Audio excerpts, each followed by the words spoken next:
On August 28th, 1984, in Austria, 18-year-old Elisabeth Fritzl went missing. Her family was frantic, and her father, Josef Fritzl, filed a missing persons report. But the cops told him that Elisabeth was 18. She could run away if she wanted to. Josef told the police that it was likely Elisabeth had run away to join a cult. Then a few weeks later, a letter arrived from Elisabeth saying just that she was tired of living at home, had run away, and joined a cult. And she said she was very happy where she was and didn't want her family to look for her. But Elisabeth had not run away, and she had not joined a cult. In fact, she was just a few feet below the family home, in the cellar where she was held captive for 24 years by none other than her own father. This is the story of Josef Fritzl and how he held captive and tortured his own daughter, Elisabeth Fritzl.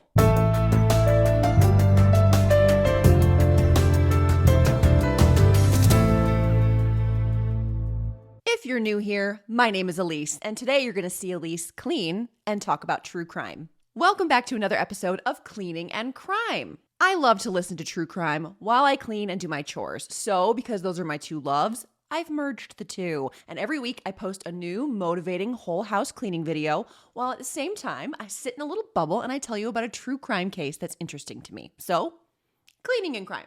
If the cleaning footage is too much for you, or you're just looking for the true crime video only, I post that separately here on YouTube, so I'll put the link for that version down in the description box on YouTube, or I'll put a thingy over my head. And if you just want to listen to today's story and not watch a video at all, you can always find the Cleaning and Crime podcast wherever you find your favorite podcasts. Oh, let's get into today's story. All right, this case is huge. It spans many, many years. So this episode's going to be a bit longer than my usual Cleaning and Crime episodes. I don't love to do two-parters, so we're just going to do it. So because this is a longer episode, if you're watching the Cleaning and Crime video version, you're going to get extra cleaning footage. So I cleaned our regular house that you've seen a million times, and I also cleaned the cabin. We had some friends come to visit, so I got it all cleaned up with fresh sheets and did the dusting and the vacuuming and all that at the cabin to get it ready for our friends. So this is the first time you're going to see the cabin, which is super fun. So I'm going to start with the regular house, and then we'll switch to the cabin at the end. But on the crime front, the Josef Fritzl case. This has been highly requested. Also, I heard people say Joseph, but I'm going to say Josef because it's more fun. And with a case like this, I have to find fun in any little nook and cranny I can. So this is a big, huge, pretty famous story, and a lot of people have told it in a lot of different ways, so I'm just going to tell it my way. And my way is to go all the way back to Josef Fritzl's grandparents. Yes, I'm going that far back because I need to try and understand how we got here. I'm not going to understand how we got here, but I have to try. I'm also including timestamps in my YouTube description box, so if you're one of those people that hates the long, elaborate backstory of the bad guy, I totally get it. You can skip ahead, but for me, I find it fascinating and important to talk about. So, let's jump in. So, looking way back to Josef Fritzl's grandparents in Austria, Josef's grandma was not actually his blood grandma. So, Anna Fritzl was her name, and she married a rich mill owner. But as I'm sure you're expecting me to say, he was a total dick. And all he wanted was for Anna to provide him a whole bunch of kids. But unfortunately, after much trying, Anna was unable to get pregnant, and that pissed off the rich mill owner. So he started beating her because I guess he thought it was all her fault that he didn't have any children. Barf. So this mill owner didn't want people in town to think that he didn't have the juice to have kids. So he began regularly raping his servants and maids. And lo and behold, eventually, one of them became pregnant. Then as soon as that maid had a baby, he took the baby and kicked the maid out and fired her and gave the baby to his wife Anna to raise as her own. And he did that 2 more times after that with different maids. So Anna was stuck at home with a physically and emotionally abusive husband, and then 3 kids that were not hers that she was forced to raise as though they were her own. And the mill owner just hung around abusing Anna and the 3 children, 2 daughters and 1 son. Now the oldest daughter was named Maria. And she decided the only way to escape this situation was to get married to some dude. But when Maria did get married, she also was unable to get pregnant. And so her new husband just kicked her out, divorced her, and sent her back home to her father, the mill owner. What's with these guys? So Anna and the 3 kids suffered under this guy's roof until the 1930s, when Anna inherited her Fritzl family home in Amstetten. And she thought this was the perfect opportunity to escape this guy. So she divorced the mill owner and took her 3 kids to her family home at number 40 Yibstrasse. Anna and the oldest daughter, Maria, decided that the best way to make money was to rent out the extra rooms in the house. And things were going well, but Maria, the oldest daughter, really wanted to prove that she wasn't barren. It was still haunting her that her husband divorced her and she was unable to provide him children, so she wanted to prove to the world that she could do just that. So she was on a mission, and she quickly began a sexual relationship with one of the tenants that was renting out a room in their house. This guy's name was Josef, and Maria, I guess, made it very clear to him from the start, like, hey, I want to be on you, but I'm only doing this to get pregnant. This isn't about you. I'm using you for your seed. And I guess Josef was like, sounds good to me. And soon, Maria was pregnant with a baby boy. And she decided to name the baby after her lover, Josef, but then gave the baby her mom, Anna's, maiden name, Fritzl. And with that, in 1935, Josef Fritzl came into this world.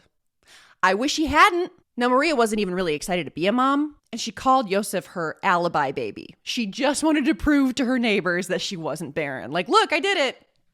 So that was the only reason she had Josef, and she was described as a very loveless mother. When Josef was 3 in 1938, the Nazis showed up in Amstetten, and 99.7% of Austrians voted to join the Third Reich. But Maria was in that 0.3% that wasn't into it. Josef's father, Josef, joined the German army and left to go fight on the Eastern Front.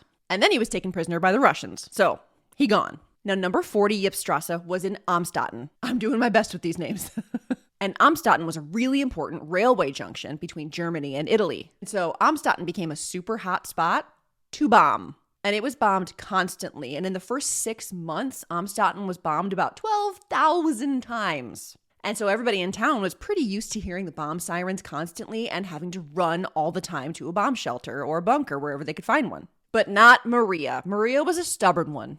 And she would hear the sirens going off and she'd be like, you can't make me leave my house. And she would just stay in her kitchen despite sirens going off and bombs falling around her. Completely unbothered by the bombs and completely unbothered by her son screaming and crying for his life. And most of the time, little Josef had to go find his way to a bunker by himself. Now, during the war, anyone that owned a home was required by law to give up the extra rooms in their house for refugees that needed a place to stay. But Maria was obsessed with her home, and she was not having it and didn't want all these people coming in and out. So she refused to let anybody come in to stay. So Maria was arrested and sent to a concentration camp in Upper Austria. And then little Josef Fritzl was sent to an orphanage, and he was told that his mother was dead. Oof. Now, believe it or not, Maria survived, and in 1945, the U.S. liberated the concentration camp that Maria was at, and she was sent home. And Maria and little Josef were reunited, which was a total trip because Josef, for all these years, thought his mother was dead, and then all of a sudden, here she was. Then in 1948, Josef's father, Josef, was released from his Russian prison, and he returned home to Maria and little Josef, but Maria shunned him because he joined the German army and she kicked him out of the house, and little Josef never saw his father again. Now, Maria had been through it, and she was already not super into Josef, and then after all of the trauma she went through at the concentration camp, she was super not into him. So now that she was back, she was even less maternal, and now she was really abusive. A lot of days she completely ignored her son, and when she didn't ignore him, she was kicking the crap out of him. One time she kicked him in the face repeatedly until he lost consciousness, and she left him lying on the kitchen floor in a pool of blood. Great parenting. She also enjoyed forcing Josef to sleep outside in the cold, or sometimes she tied him up so that she wouldn't have to deal with him. And for extra punishments, she would force Josef to kneel on a sharp piece of wood for hours. So this is all just the makings of an incredible human being. But you know, it's weird. Like after Maria would punish Josef, she would just welcome him back into her open arms and just comfort him and show him a ton of affection. On top of all that, Maria was a devout Catholic, and she would take Josef to church with her, where she would whisper to him that he was a criminal that needed to be watched and that she could see Satan in his eyes. After the war was over, Austria was split up, and Upper Austria was under the control of the US, the UK, and France, and then Lower Austria was under Soviet control. And where Josef and Maria lived was under Soviet control. And Lower Austria at the time was pretty shitty living conditions, and people were starving, whereas Upper Austria was getting American food, American cigarettes, and frickin' chocolate. In 1947, one of the schools in Amstetten reopened, and Josef began his education at age 12. Now, he was very smart, and he was excelling in school. And he also got taller and stronger. So soon Maria lost the physical control she had over Josef. And one day when Josef was about 15, he fought back against Maria's beatings and punched her in the face. And that day, the dynamic shifted. Maria was no longer in control of Josef. Josef was in control. Shortly after that dynamic shifted, Josef also began peeping. He learned all of his neighbors' schedules. He knew where all the pretty girls lived. He would watch them undress through their windows, watch young couples doing it through the windows. Big red flag. And he also began following young women into the secluded woods and exposing himself. Meanwhile, he was doing great in school, and he went on to further his education, which wasn't very common at the time in his area, which he kept a secret from Maria and secretly enrolled in a 2-year engineering program. In 1951, Josef left Maria's and moved to Linz in Upper Austria. And that was fancy Austria. And in 1956, Josef got a super sweet job with a metal engineering firm. And so his professional life was banging. He was very successful and making great money. But he felt that his personal life was not banging. And he was comparing himself to his coworkers and friends who were all in their 20s and were already married and starting to have children. And he was 19 and he had never even kissed a girl. But then Josef got invited to a party by a coworker where he met 16-year-old Rosemarie. They danced, they kissed, and that was that. And a few months later, they were married. It was the 50s.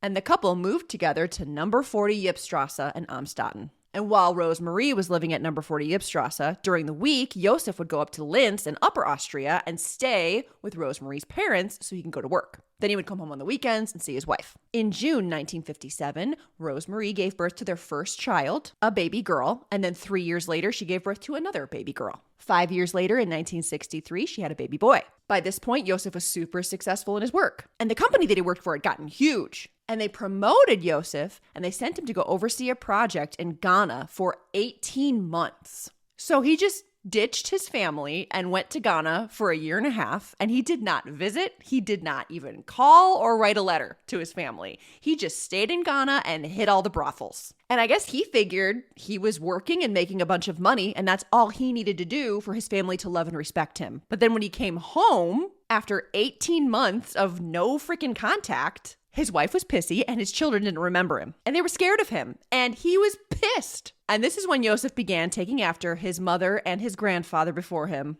and started beating the crap out of his family. Because, that's how it works. If you want your family to love you, you have to beat the crap out of them. Obviously. Shortly after Josef's return, Rosemarie was pregnant with baby number 4 and gave birth to Elisabeth Fritzl in 1966. So they've got 4 kids, and Rosemarie basically threw herself just into her children. And she didn't have much of a real healthy relationship with Josef. He was still working in Linz during the week and living with Rosemarie's parents, so most of the time she was at home alone at number 40 Ypstrasse with the kids. And then on the weekends, Josef would come home and scream at everybody and beat everybody. Rosemarie started to think that maybe Josef was having an affair when he was up in Linz. And she was kind of close, but it was not an affair. Josef, while up in Linz, had gone back to his deviant ways that he had when he was a teenager. He was peeping, he was following women, exposing himself to women. And one woman in Linz reported Josef to the police for whipping his dongle out. And the cops tracked Josef down and gave him a warning. Don't pull your dongle out. The warning didn't work though, and Josef escalated and attempted to rape a woman. She reported him to the cops, and the cops again gave him a warning. Don't attack people with your dongle, Josef. In 1967, Josef was 32, and for some reason he zeroed in on a local nurse in Linz, and he started stalking her until he figured out where she lived, and then found out that she sleeps with her windows open. And one night, while the nurse's husband was working late, Josef broke into her house and raped her at knife point while her little baby slept in a cot next to the bed. She survived the ordeal, and she called the cops, and the cops finally tracked Josef down and arrested him. And he was sentenced to 18 months in prison. It's a joke of a sentence. But it was Austria in the 60s, so. And Josef made the front page of the paper, which read, "Police expose family father as monstrous sex fiend." So now Rosemarie knows that her husband is a on top of being an abusive son of a bitch. But she didn't leave him, and she even went up and visited him in jail when he was locked up, and he served 12 months of the 18-month sentence. She just pretended it didn't happen. I honestly think deep down she was just really scared of him. Now, because Josef got locked up, he lost his job in Linz. And after he got out, he moved in full-time with Rosemarie and the kids. In 1970, Josef got a new job with a concrete company, and then him and Rosemarie had more babies, this time twins. In 1972, they had their 7th and final baby. So they have 7 children. Josef has a good job and lots of money. So he decided he needed to diversify. And he bought a super random 40-room hotel in Upper Austria that had a bar and a restaurant. And then on top of that purchase, he began renovating number 40 Ypstrasse. And he added an addition that would become apartments with 9 flats so that he could rent them out. And he got permission to build a cellar underneath the home, which wasn't unusual at the time. Like everybody had a bunker or a cellar under their house. And Josef did everything himself. I mean, he was an engineer and he had access to a shitload of concrete.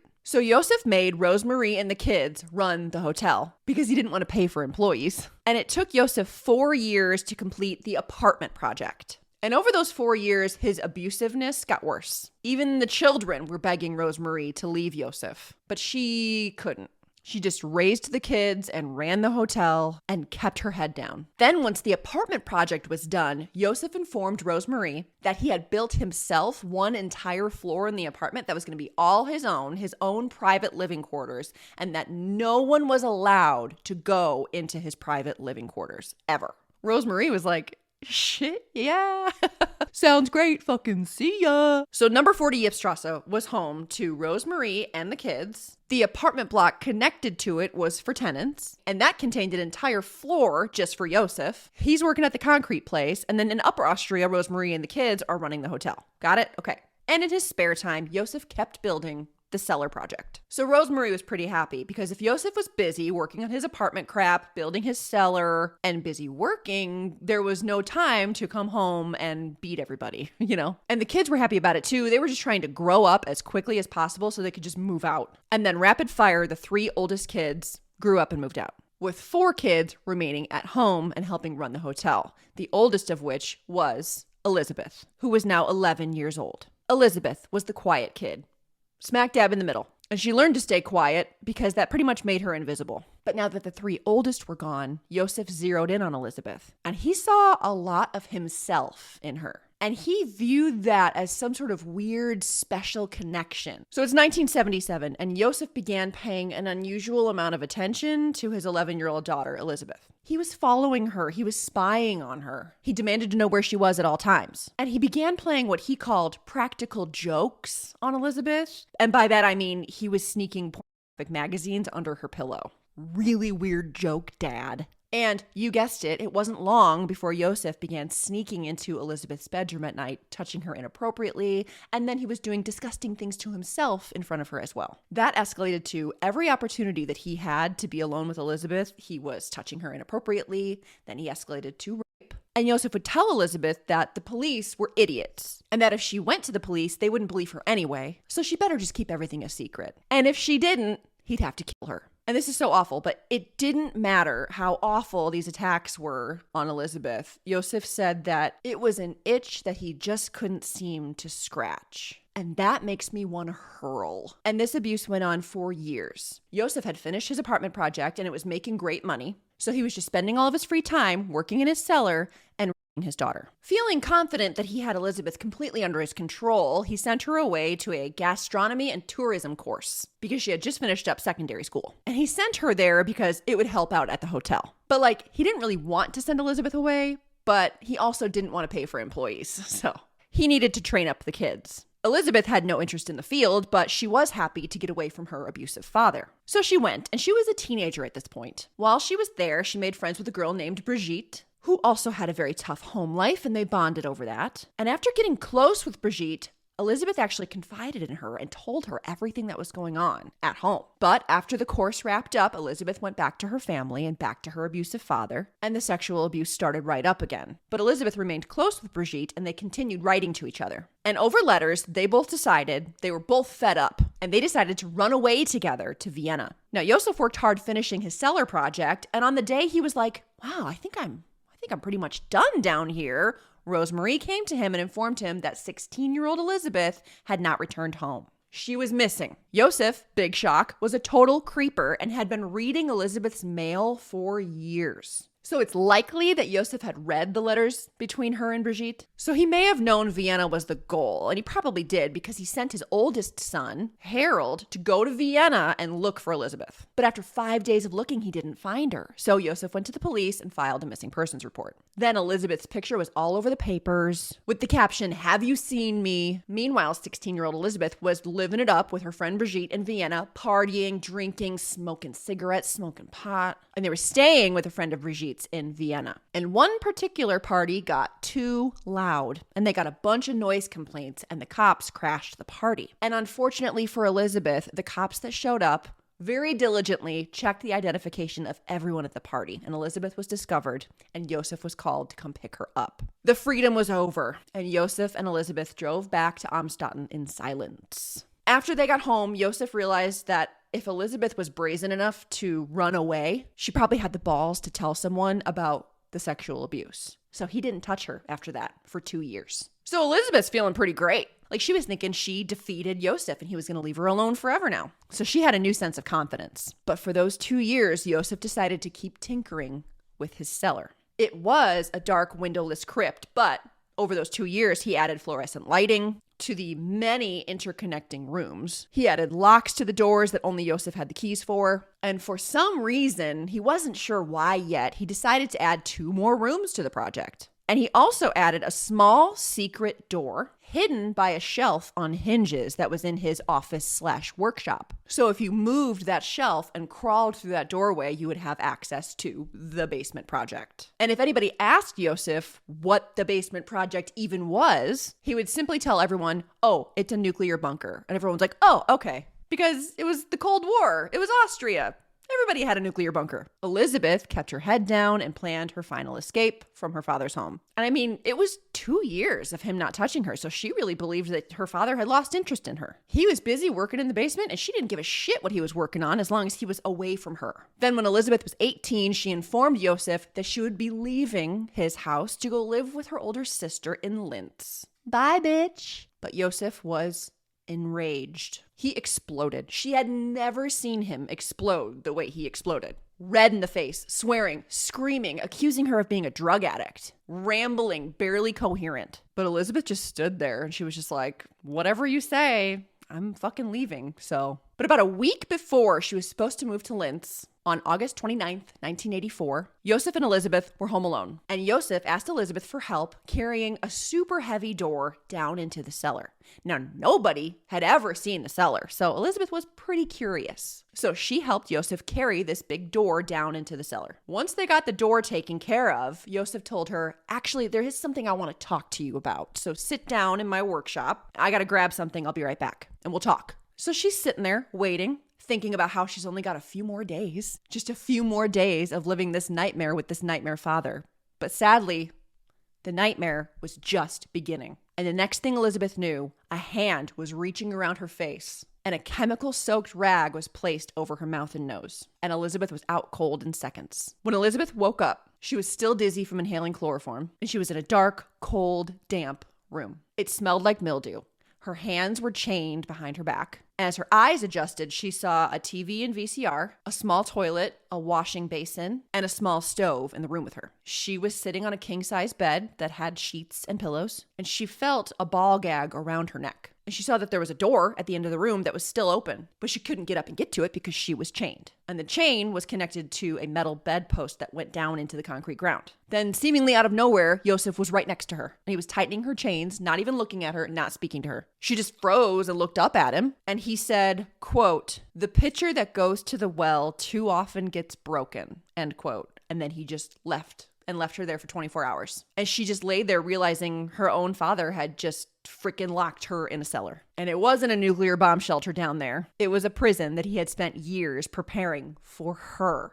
She didn't know why. She didn't know really what he was doing or what his plan was, or how long she was going to be trapped down there, or what was about to happen. During those 24 hours, Josef reported Elisabeth missing to the police, and the police told him, well, there's nothing we can do. She's 18. She can run away if she wants to. And he told the police that he was very concerned that his daughter Elisabeth had run away to join a cult. So the police told him, hey, man, we'll keep an eye out. But they didn't really investigate any further. And that sucks, because if they had even looked for a second into Josef and Elisabeth, they would have seen that she had already run away once, and they would have seen that Josef went to jail for 15 years ago. But the police just took Josef's word for it that Elisabeth had joined a cult, and they were like, yep, that happens sometimes. Just let us know if she turns up. But you can't totally blame the police, because the rape sentence that Josef had gotten was 15 years prior. And at the time, in Austria, 15 years after a rape sentence, your record is expunged. So the newspapers out there with articles talking about how Josef was a monstrous sex fiend were still out there, but the rape sentence just so happened to disappear at the same time that Elisabeth turned 18. So exactly when he kidnapped Elisabeth, the rape sentence was expunged and Elisabeth turned 18, so the police wouldn't give a shit and wouldn't go looking for her.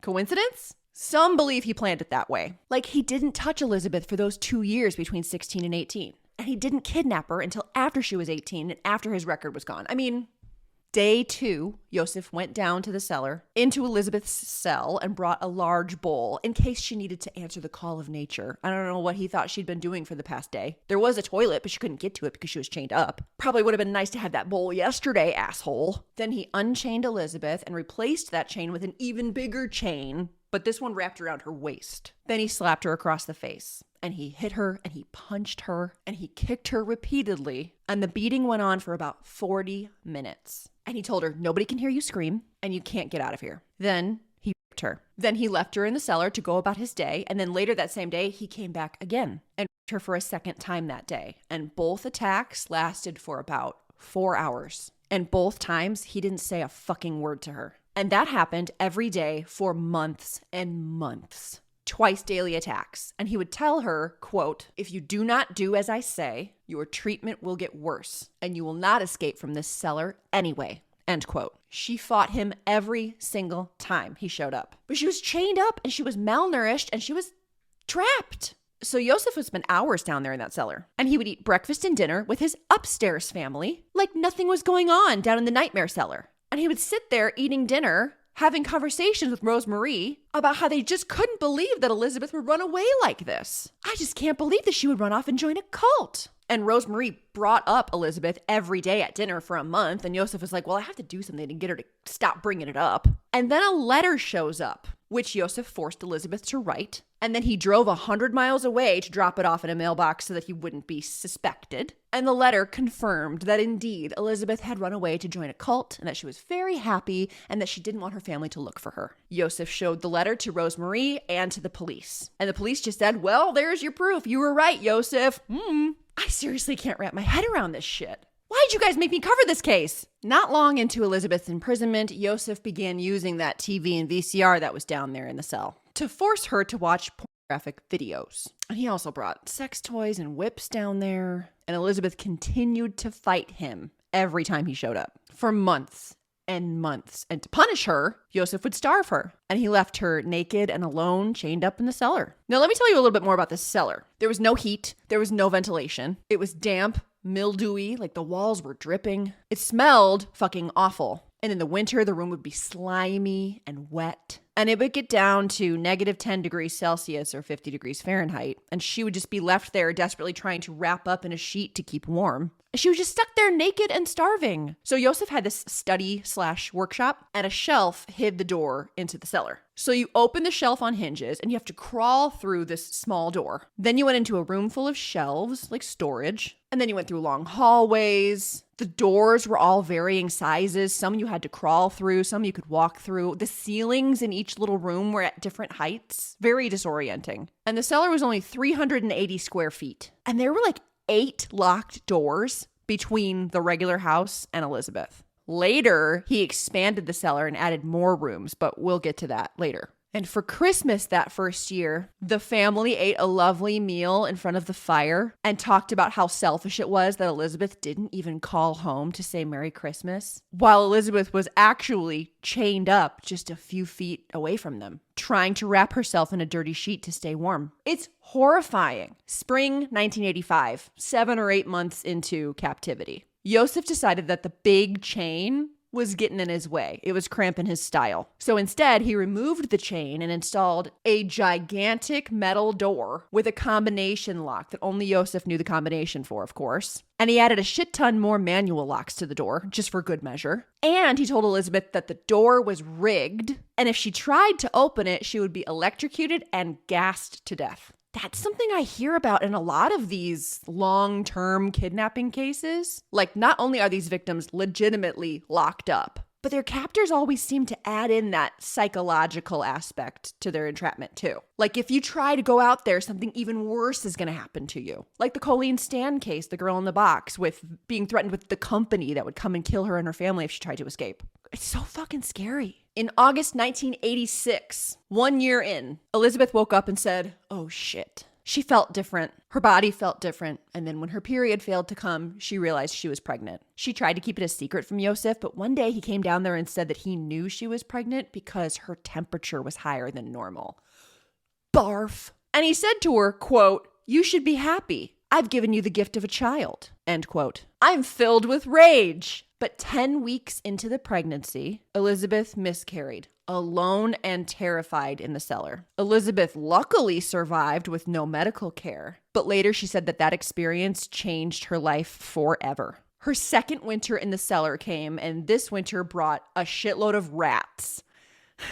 As if things can't get worse. Now there's fucking rats. And that winter, Elisabeth fell completely hopeless, very depressed, lost her will to live, lost the ability to cry. She slept most of the day and night, didn't really give a shit what time of day it was or what day it was. And she thought daily of suicide. She lived in constant fear of another pregnancy because her father refused to use contraception. January 1988, Elisabeth was pregnant again. 7 months into this pregnancy, she begged Josef for a book on childbirth so that she could learn how to deliver this baby on her own in the cellar. And he did eventually cave, and he gave Elisabeth a book on childbirth from the 1960s. And Elisabeth spent the remainder of her pregnancy just poring over that book, trying to figure out how she was going to do this herself. Reading about how to get through the birth, how to clamp and cut the umbilical cord, how to breathe through the contractions. I mean, this woman, I obviously can't even begin. I can't speak to what I would do or how I would react to any of this, obviously. But if I had to guess, it wouldn't be this well, you know? Like the baby is coming whether she's ready or not. But the fact that she's like, okay, I have to do this. Let's become an expert on childbirth. I mean, fucking incredible. All Josef gave her for the birth was a pair of dirty scissors, 1 extra blanket, and 1 package of diapers that he bought from many towns away. He's just like, good luck. Elisabeth boiled the scissors in the dark in a pot on the stove. And almost exactly 4 years into her captivity, she went through the entire birth alone in the dark, slimy cellar, cut and clamped the umbilical cord herself, and then held her newborn daughter, Kirsten. And they were alone in there for 10 days. He just left them down there for 10 days, just completely didn't give a shit what was going on down there. And Kirsten was Josef's 8th child, birthed by his 4th child. Horrible. And Elisabeth went through a huge shift when Kirsten was born. The suicidal urges went away. Suddenly she had something to live for, and she accepted, okay, this is my fate. I'm here. I can't get out. I have to raise this kid. So she just settled into her new normal and put all of her energy into that baby. It also reminds me of that other long-term abduction case, J.C. Lee Dugard. And I read her book, and you should also read that book. It's incredibly written and changed me as a person after reading that. But she was held for 14 years in a shed in that guy's backyard, and she had 2 children and raised them in that shed and homeschooled them and taught them to read and write and just made do because she had to. Elisabeth pretty much did the same. Upstairs, Josef and Rosemarie were not getting along great, and Josef was spending extra time down in the cellar with his underground family, and he was confiding in Elisabeth with the trouble in his marriage upstairs. And he really tried to convince himself that Elisabeth really loved him. This was just his other family, his basement family. It's fucking sick. And Josef would even photograph both families. And years later, when all the shit went down and everything was found out, the police found that photo album. And it was the first half was this colorful, happy upstairs family. And the second half was this pale, dark, sickly basement family.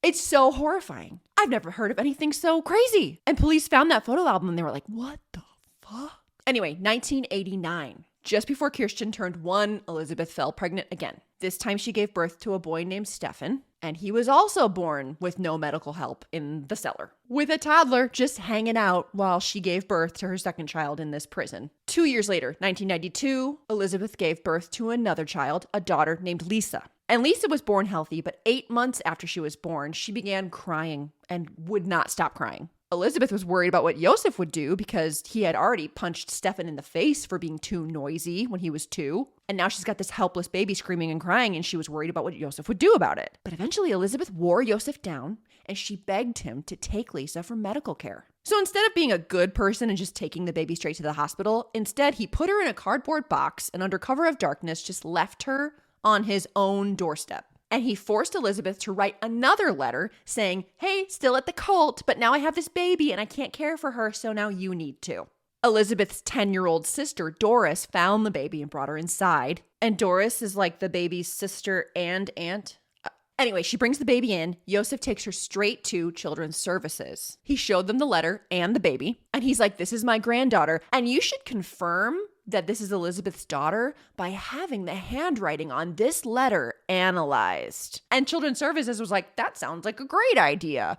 No, they don't want to check his DNA or the baby's DNA or anything. They just took Josef's word for it. So everyone just agreed that Elisabeth just was in a cult and gave up this baby. And they were like, Josef, you can take this baby and you can raise this baby. And Josef and Rosemarie, because they were fostering the baby, began getting 400 euros a month from the government. Baby Lisa was taken to the hospital. It turns out she had a heart defect. They did emergency surgery and she made a full recovery. And she just went home to go live with the upstairs family, with her father, who she believed was her grandfather.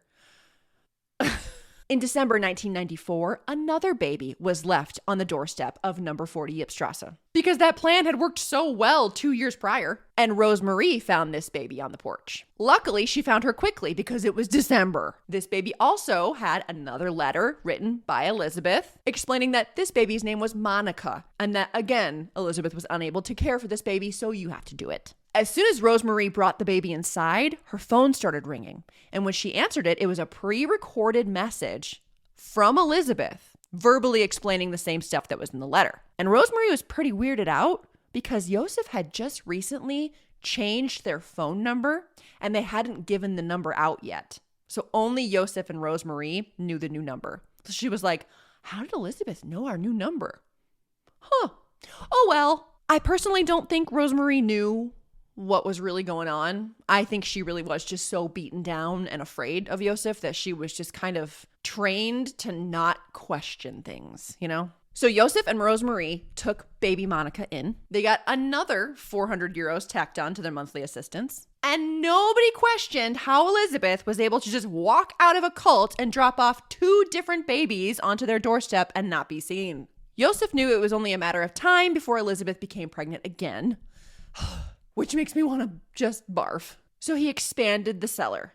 Dude, maybe stop having babies with your captive daughter. What the fuck is happening? I don't know if it was an obsession with having a bunch of kids, or if it was the money he was getting, or what. It's nuts. It's nuts. Kirsten was 7, Stefan was 3, Lisa and Monica were upstairs, and he expanded the cellar from 380 square feet to 590 square feet. And he built more rooms. He upgraded them to have finally hot water for the first time ever. So now the kids had a place to sleep. They had running warm water. And Josef and Elisabeth had their own bedroom to share. Ugh.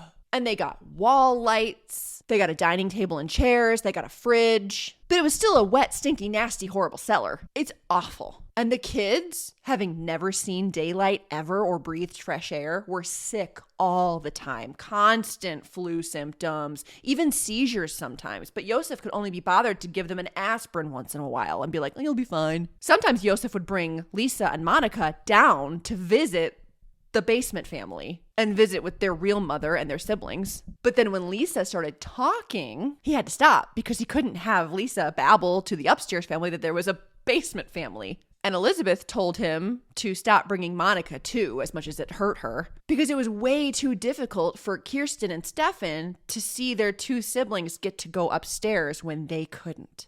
It's so unimaginable. It doesn't sound real. This is an absolute nightmare. But Elisabeth, despite everything being a fucking nightmare, was just powering through. She was basically homeschooling Kirsten and Stefan. She taught them to read and write and do math. She homeschooled them to the best of her abilities. She even gave them exams and tracked their progress. And they had a TV and they were watching the news and they would watch documentaries and they were learning about the outside world that they had never seen. And Josef was still using that TV when he would come down and force Elisabeth to watch pornographic movies and then act them out. And I mean, it's a very small cellar. Some sources say that this went on in front of the children as a way for Josef to humiliate Elisabeth and scar the children. He might be the worst person ever.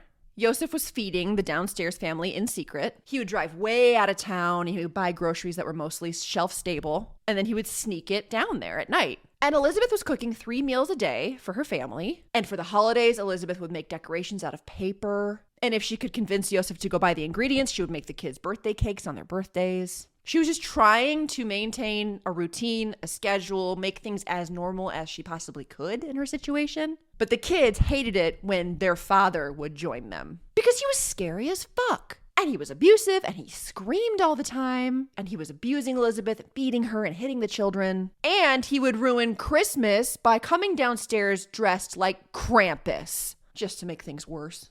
I gotta ruin Christmas too. Oh, and by the way, Josef still, at this point, was coming downstairs to rape Elisabeth twice a day. And in 1995, Elisabeth was pregnant again. But this time, her belly got very large very quickly, and her body felt very different. And based on the movements she was feeling, she believed she was pregnant with twins. And she was right. So she mentally prepared herself to deliver twins by herself in that cellar. But come on! And in April 1996, this time, Josef came down and sat with the children while Elisabeth screamed in pain, giving birth to twins on the floor. But Elisabeth managed to deliver twin boys. But shortly after, one of the twins, baby Michael, began wheezing and his legs went rigid and he wouldn't feed. The next day, he was worse.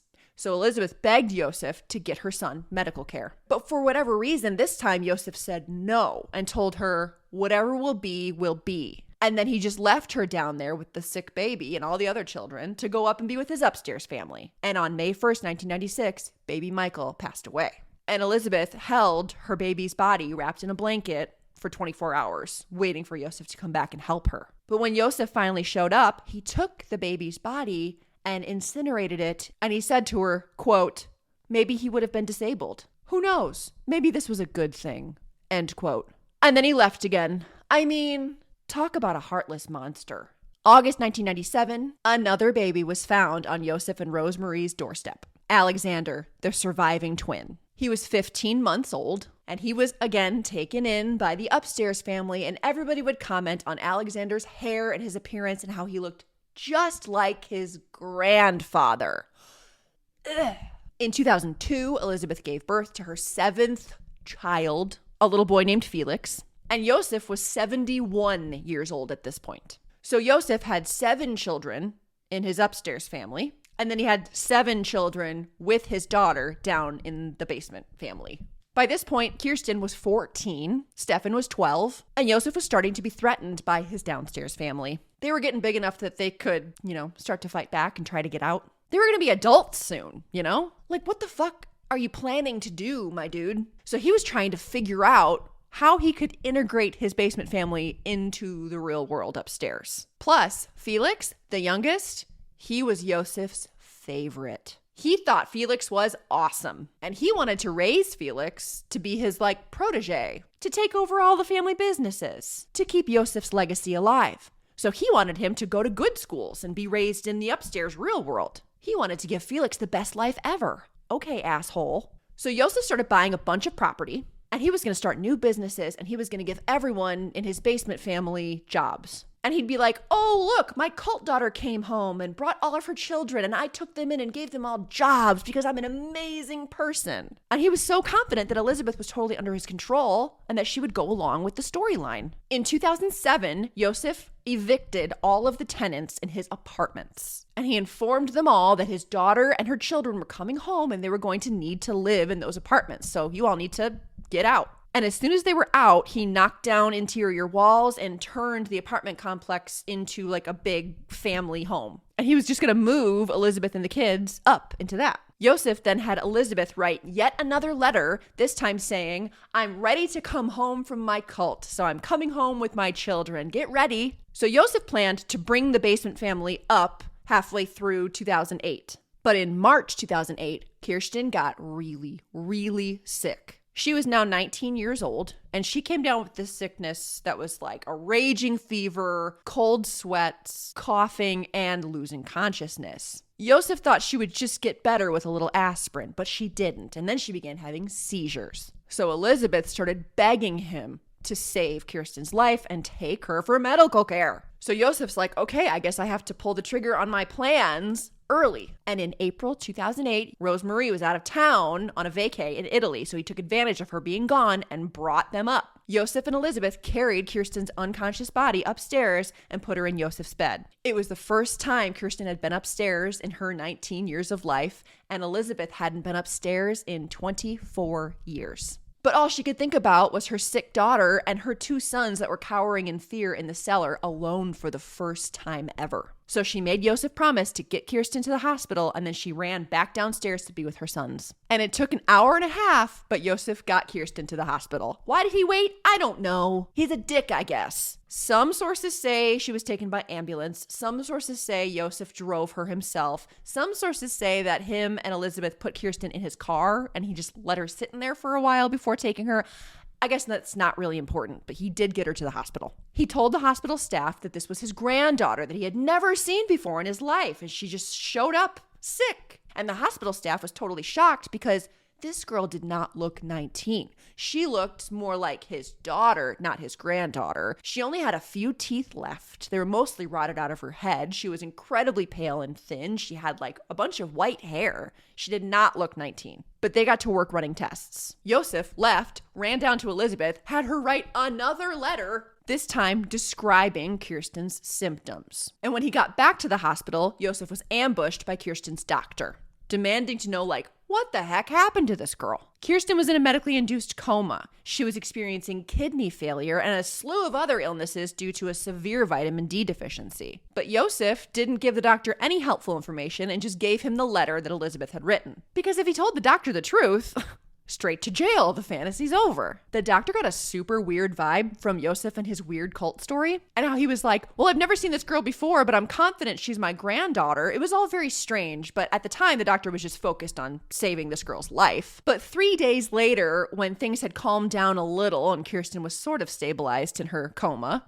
the doctor decided to call the police. And in a pretty slick move by the doctor, he told the cops that he suspected that Kirsten had been poisoned. And the only way to save her was to have the cops track down Elisabeth and arrest her so that he could get information on what happened to this girl so he could save her life. The same day, a warrant was issued for Elisabeth's arrest, and the police made a public plea on the news for Elisabeth to show herself at the hospital to save her daughter. Elisabeth was accused of grievous bodily harm through neglect, abusing or neglecting a minor, and abandoning an injured person. Josef was questioned further by police about Kirsten and about Elisabeth's whereabouts, so he showed them the letter that Elisabeth had written saying, oh, I'm about ready to leave my cult. I'm coming home with my 3 kids. And one of the police officers saw the postage on that letter, and it showed that it was dropped in a mailbox in Kemmaten. I'm sure I said that wrong. It was 8 miles from Amstetten. So that cop went and got the other letters that Elisabeth had written, like the one that was given to the doctor that explained Kirsten's symptoms. And he brought these letters to a man named Manfred Wolfhard. And this guy was a cult expert. And Manfred looked at these letters and he said they were very suspicious and that in the letters, Elisabeth never gave any details about the cult that she had lived in for 24 years. And he said that he had no knowledge of any cults in the areas around where the postage was marked from. And the cults that he knew about in Austria at the time would not just let a woman leave to drop off her children at the grandparents' doorstep and then just come back. They would not be cool with her sending children away, sick or not. That's just not cult practice. Cults want the kids. The kids are the future of the cult. So Manfred told the police, you need to look into this Josef guy. It's super suspicious. He seems like a dick, and the only reason anyone believes any of this cult business is because it all came from Josef. It was all his word. Everyone had just taken Josef's word for everything for the past 24 years. It was time to question him. Manfred Wolfhard is a goddamn hero. So Kirsten is in the hospital. Rosemarie rushed home from Italy. Family members rushed to the Fritzl home to help and support them. Rosemarie is running back and forth between Kirsten's bedside and to take care of the grandkids. Cops are coming in and out, questioning the family. Elisabeth, Stefan, and Felix are still cowering, hiding in the cellar, waiting for news, waiting for Josef to come back. And Josef is just totally calm, unbothered, and he went right back to working on his building projects and touring new properties that he was thinking about purchasing. Then Elisabeth downstairs sees the plea for her to go to the hospital on the TV. And the cops are calling Josef nonstop, demanding he give DNA to prove that Kirsten was his granddaughter. And he would tell them, nah, I'm too busy. I have work. And then when Josef would go down to the cellar, Elisabeth was begging him to let her go to the hospital so she could save Kirsten's life. And eventually, Elisabeth wore him down. But he told Elisabeth he wouldn't allow Elisabeth to be questioned without him being present. And he made her promise she would stick to the cult story. 1 week after Kirsten was admitted to the hospital, Josef brought clean, fresh clothes down to Elisabeth and the two boys. And then he brought the three of them out of the steel door, through the tiny door in his study concealed by a shelf, and up to number 40 Ypstrasse, and into an upstairs bedroom for the night. And then in the morning, he just casually walked them out and introduced them to the rest of the family. And then he called Kirsten's doctor and said, well, my daughter just came back from the cult, just like I said she would. And they set up a time to meet. But when Josef and Elisabeth met with the doctor, they didn't give him any additional information that could help. And as soon as they left the room with the doctor, they were swarmed with police and Elisabeth was arrested. And both Josef and Elisabeth were taken in for questioning. At first, Josef demanded that they stay together, but the cops were like, hey, fuck you. And they separated the two of them and questioned them. At first, Elisabeth very quietly and timidly stuck to the cult story. But then the cops told her, listen, if you don't tell us what's really going on, we're going to take your kids away from you and you're going to jail. And Elisabeth told them, if you promise me that I will never see my father again, I'll tell you everything. They agreed to protect her from Josef, and she spilled everything. That she's been sexually abused by her father since she was 11 years old, that he locked her in that cellar that he built to imprison her when she was 18 years old, that she had been down there for 24 years, and that all 7 children that were born down there were Josef's. As a result of what was estimated to be over 3,000 rapes over those 24 years. Can you imagine the jaws on those cops just dropping?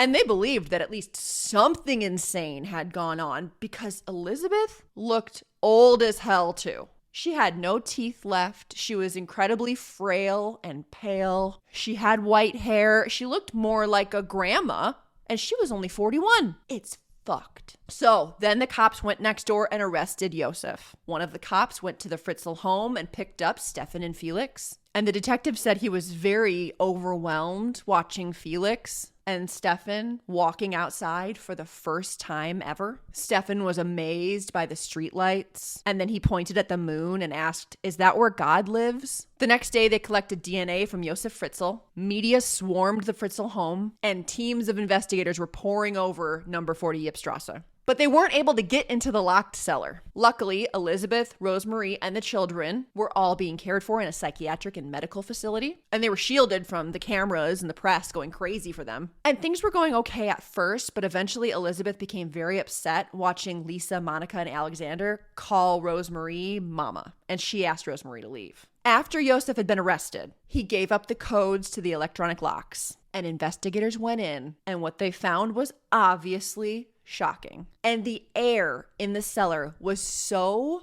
horrible because there was no ventilation and there was a family held hostage down there for 24 years. And it was so full of mold and bacteria and insects and rats that the investigators were only able to go down into the cellar in 3-hour increments. That's how disgusting it was in there. They spend their days doing nasty shit at crime scenes, and they could only handle being down there in 3-hour shifts.